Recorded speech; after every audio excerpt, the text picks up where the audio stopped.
এখন দেখতেছি চট্টগ্রাম পাহাড়তলী সাগরিকা রুটে এই যে সকাল ৬টা থেকে অতিরিক্ত বৃষ্টি হওয়ার কারণে রাস্তাঘাট ডুবে যাচ্ছে।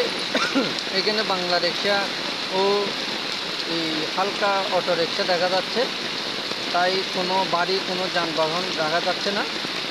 স্বাভাবিক যে গার্মেন্টস কর্মী ও এই যে এলাকাটা দেখা যাচ্ছে, এটা হচ্ছে শিল্প এলাকা, এই শিল্প ইন্ডাস্ট্রি এলাকা। এখানে চট্টগ্রামের মধ্যে ৩য় নম্বরের মধ্যে এই গার্মেন্টস, ৩য় নম্বরে গার্মেন্টস শিল্প এলাকা।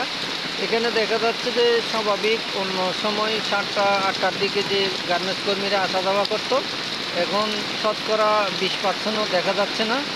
তাই স্বাভাবিক মানুষের ঘরে পানি উঠে গেছে।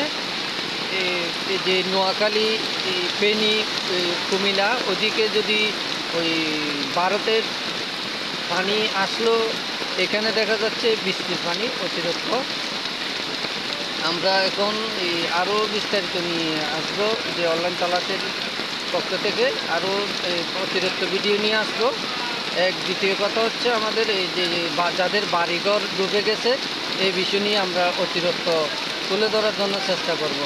আশা করি যে সাগরিকা রোডে পানি ডুবে গেছে, সাগরিকা রোডে পানি ডুবে গেছে। এখন আমরা বুঝতে পারতেছি যে স্বাভাবিক মানুষের ঘর বাড়ি ডুবে যাওয়ার সম্ভাবনা রয়েছে অতিরিক্ত পানি বা অতিরিক্ত বৃষ্টি রাস্তার মধ্যে।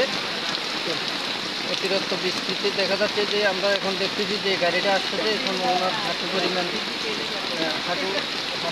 পানি। এই সকাল ৬টা থেকে এখানে পানি উঠতে দেখা যাচ্ছে। আরও যদি ২-১ ঘন্টা অতিরিক্ত বৃষ্টি হয়ে থাকে, এখানে মানুষের যে বাড়া বাসা যেগুলো আছে ফ্ল্যাট বাড়ি ছাড়া ওই সব ডুবে যাওয়ার সম্ভাবনা রয়েছে। আমরা আরও বিস্তারিত নিয়ে আসবো। আপনারা অনলাইন তালাশের পক্ষে থাকেন। ধন্যবাদ।